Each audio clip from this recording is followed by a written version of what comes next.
Declassified CIA documents revealed that Jim Jones met with MKUltra's chief psychiatrist, Dr. Jolly West, 12 times in the 6 months before his death. West's final instruction to Jones was, "They're ready now. You can begin the experiment." But what did this mean? Was the Jonestown massacre that killed 914 people really mass suicide? Or was it the tragic end of the CIA's greatest mind control experiment? Welcome to Classified, Hidden Histories. I'm Name, and today I'm going to reveal one of the darkest secrets that official history never told you. The Jonestown Massacre of November 18, 1978, in the forests of Guyana, is known as the largest mass suicide in world history. But declassified CIA documents tell a very different story.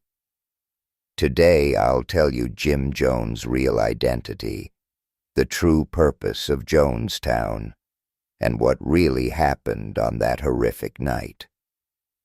Because some secrets continue to emerge, 45 years later, in May 1978, a strange meeting was taking place in a small cafe in Berkeley, California. The elderly man sitting at one of the tables looked like an ordinary retired doctor with his white hair and thick glasses. But Dr. Louis Jolyon, Jolly West, was no ordinary doctor. West was one of the chief researchers of the CIA's most secret program, MKUltra. Since the 1950s, he had been searching for ways to control the human mind using LSD, hypnosis, and electroshock. And now the man sitting across from him would become the subject of his greatest experiment. Jim Jones was known as a preacher who could lead thousands of people with his powerful charisma. But Jones's connections to the CIA went back much further. The People's Temple he founded in San Francisco in the 1960s wasn't just a religious movement. It was also a secret laboratory for the CIA's mind control experiments. At that cafe meeting, Dr. West was giving Jones his final instructions. The Jonestown settlement in Guyana was now ready. Hundreds of people had unknowingly become part of the CIA's darkest experiment, and now it was time for the experiment's final phase.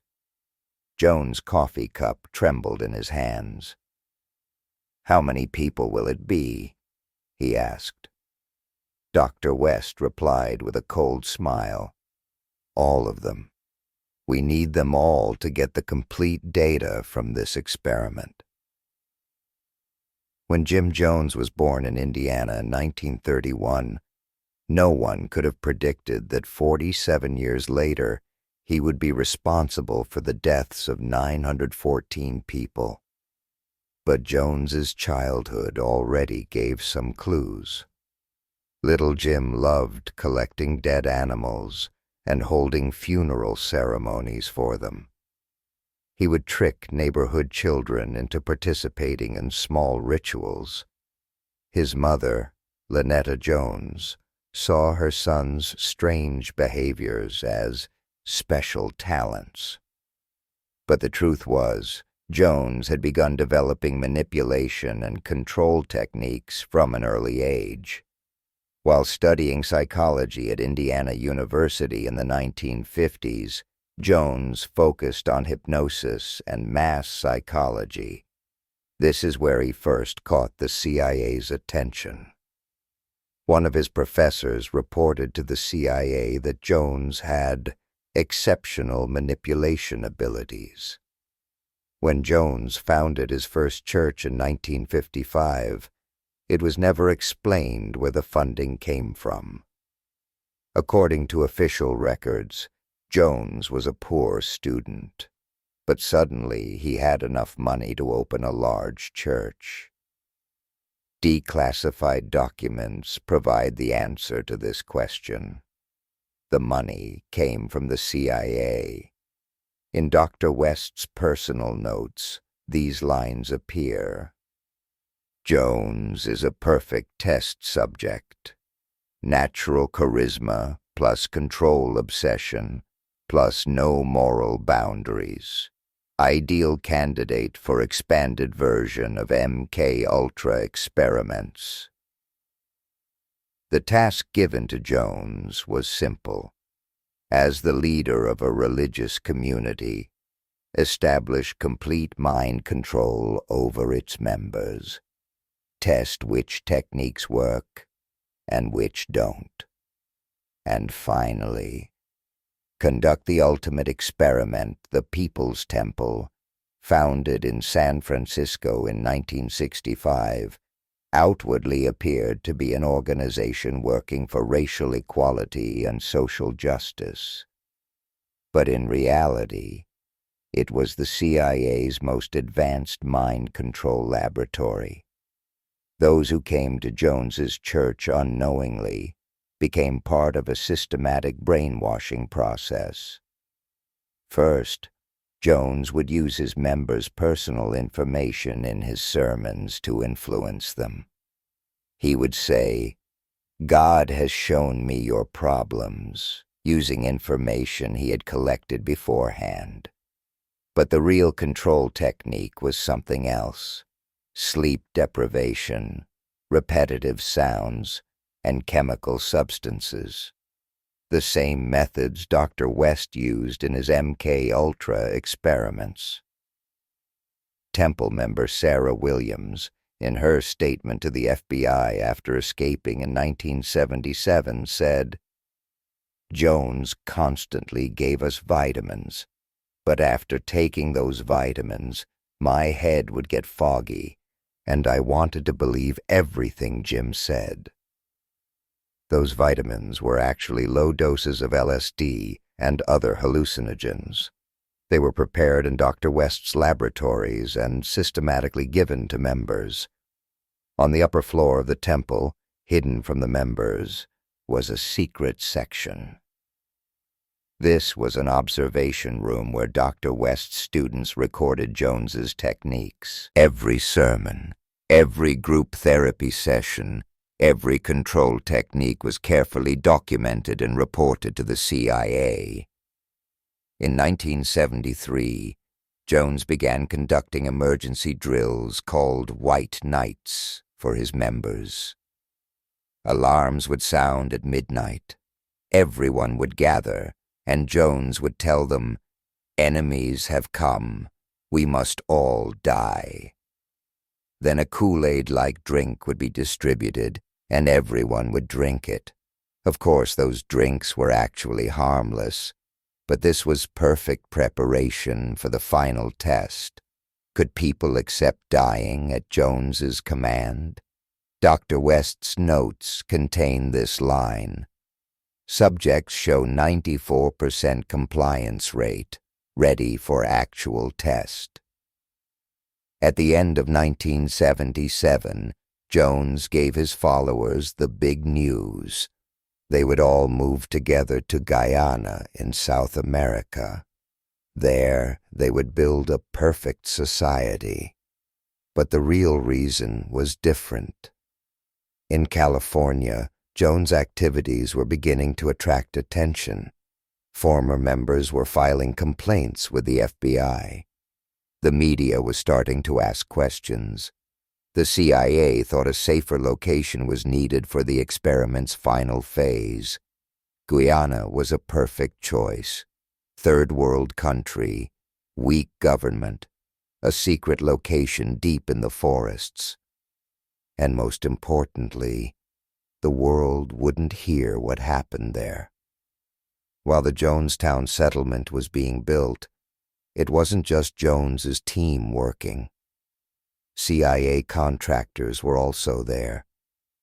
The settlement's layout was specially designed: central pavilion, sound systems, security points. Everything was planned with the final experiment in mind. Dr. West's assistant, Dr. Lawrence Schacht, was officially appointed as Jonestown's doctor. But Schacht's real job was to manage the medical aspects of the experiment. He was the one who prepared the vitamins Jones gave and continued the mind control experiments. By early 1978, 918 people were living in Jonestown. Most of them were women and children, elderly people, orphans, marginalized sections of society. In Dr. West's words, perfect test subjects. And now it was time for the final experiment. On the morning of November 18th, 1978, Jones called all Jonestown residents to an emergency meeting. The people gathered in the pavilion noticed that Jones was more tense than they had ever seen him. "The enemies have come," Jones said. "They want to destroy us, but we won't give them this opportunity. We'll all commit revolutionary suicide together." But Jones's words weren't spontaneous. He was implementing the final scenario given by Dr. West. The objective: how easily do people accept mass death? Is the command of a leader figure enough? Dr. Schacht brought the mixture he had prepared beforehand: Kool-Aid, sugar, and a large amount of cyanide. This mixture was a special formula developed in Dr. West's laboratories. Fast-acting, painless death.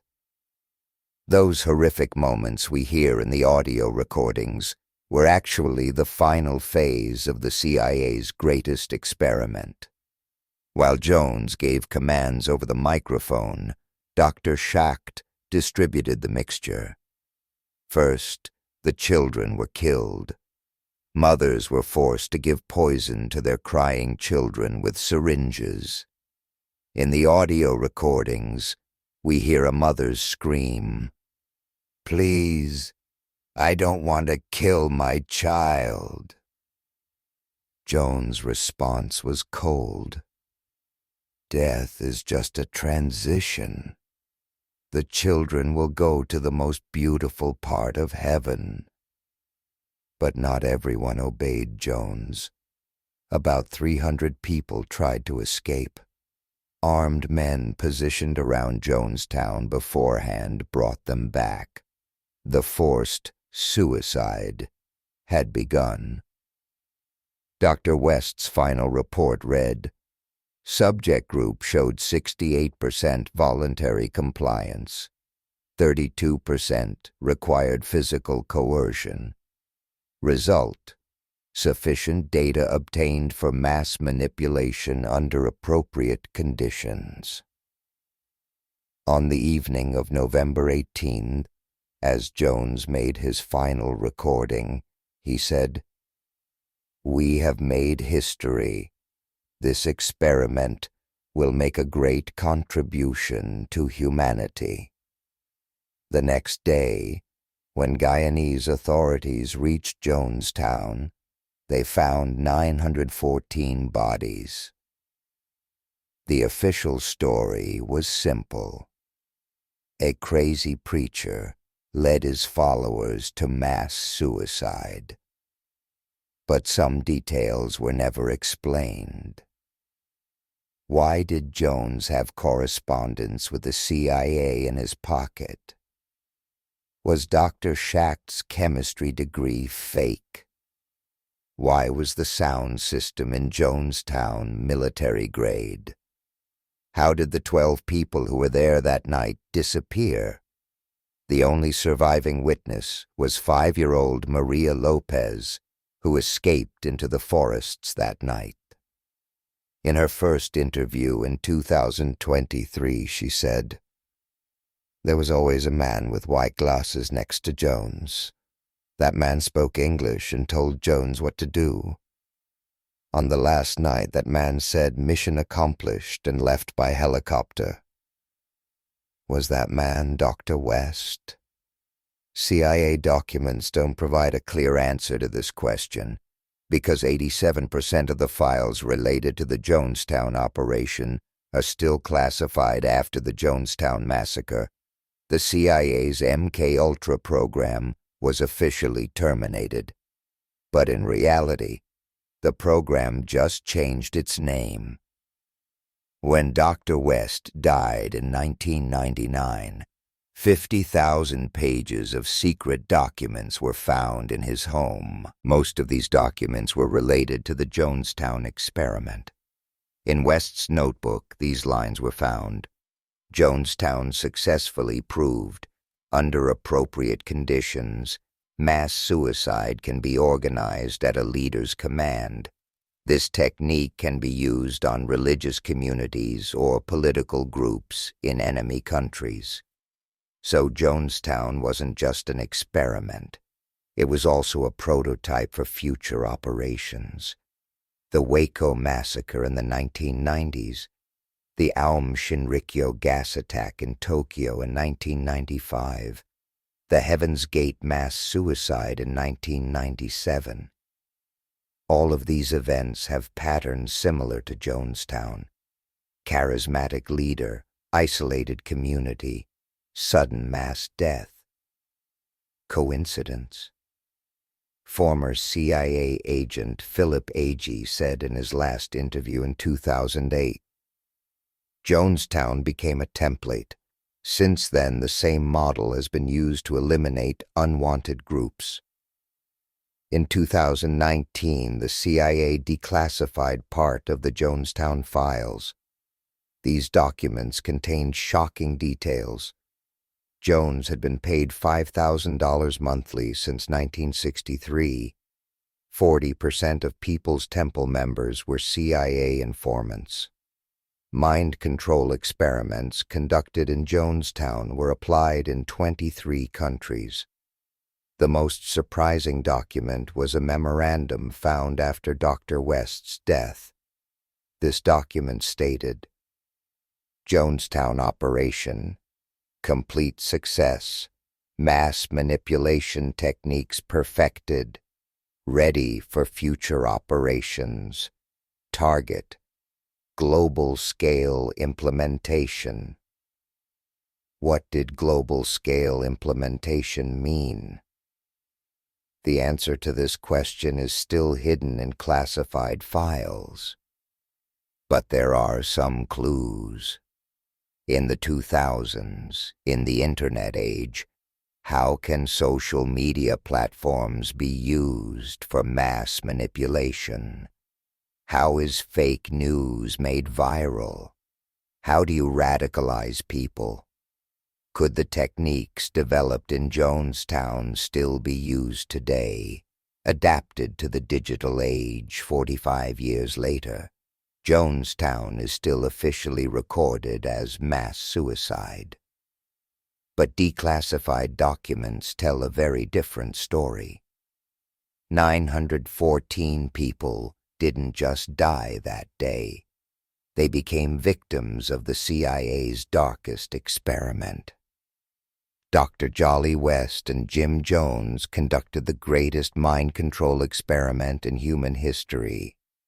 And perhaps the most terrifying part is this. This was just the beginning. Because the mass manipulation techniques developed in Jonestown are still being used today. In different forms, on different platforms, but with the same purpose. To control people. The next time you hear a leader calling you to make a great sacrifice, ask, is this real, or is it a modern version of Jonestown?